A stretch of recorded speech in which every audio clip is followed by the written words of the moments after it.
Taste the Daily.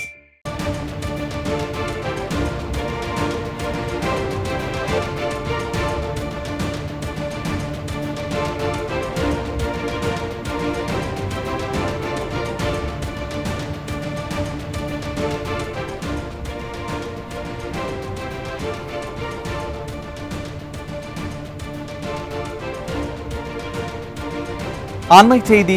சுதந்திர போராட்ட வீரர் மாவீரன் அழகு முத்துங்கோனின் 268வது குருபூஜையை முன்னிட்டு அவரது திருவுருவ சிலைக்கு கழகத்தின் சார்பில் மாலை அணிவித்து மலர் தூவி மரியாதை செலுத்தப்படும் என தலைமை கழகம் அறிவித்திருக்கிறது. இதுகுறித்த கூடுதல் விவரங்களை தலைமை செய்தியாளர் ஜெயக்குமார் வழங்க கேட்கலாம். வணக்கம் ஜெயக்குமார், கூடுதல் விவரங்களை வழங்கலாம்.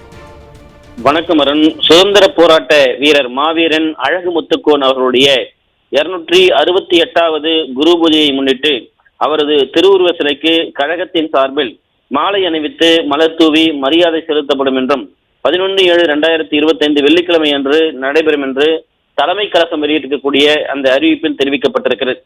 சுதந்திர போராட்ட வீரர் மாவீரன் அழகு முத்துக்கோன் அவர்களுடைய 268வது குரு பூஜையை முன்னிட்டு 11/7/2025 வெள்ளிக்கிழமை காலை 10 மணிக்கு சென்னை எழும்பூர் ரயில் நிலையம் அருகில் அமைந்துள்ள மாவீரன் அழகு முத்துக்கோன் அவருடைய திருவுருவ சிலைக்கு அனைத்திந்திய அண்ணா திராவிட முன்னேற்ற கழகத்தின் சார்பில் தலைமை கழக செயலாளர்கள் மாலை அணிவித்து மலர் தூவி மரியாதை செலுத்த உள்ளார்கள் என்றும், இந்த நிகழ்ச்சியில் மாவட்ட கழக செயலாளர்கள், கழக நாடாளுமன்ற சட்டமன்ற உறுப்பினர்கள், முன்னாள் அமைச்சர்கள், முன்னாள் நாடாளுமன்ற சட்டமன்ற உறுப்பினர்கள், கழக சார்பு அணிகளுடைய மாநில துணை நிர்வாகிகள், புரட்சித் தலைவர் எம்ஜிஆர் மன்றம், புரட்சித் தலைவி அம்மா பேரவை, எம்ஜிஆர் இளைஞர் அணி, மகளிர் அணி, மாணவர் அணி, அண்ணா தொழிற்சங்கம், வழக்கறிஞர் பிரிவு, சிறுபான்மை நலப்பிரிவு, விவசாய பிரிவு, மீனவர் பிரிவு, மருத்துவர் அணி, இலக்கிய அணி, அமைப்பு சாரா ஓட்டுநர் அணி, இளைஞர் பாசறை, இளம்பெண்கள் பாசறை, தகவல் தொழில்நுட்ப பிரிவு, வர்த்தக அணி மற்றும் கலை பிரிவு உள்ளிட்ட கழகத்தினுடைய பல்வேறு அமைப்புகளைச் சேர்ந்த நிர்வாகிகள், மாநகராட்சி மாமன்ற இந்நாள் முன்னாள் வார்டு உறுப்பினர்கள், கூட்டுறவு சங்கங்களுடைய முன்னாள் பிரதிநிதிகள்,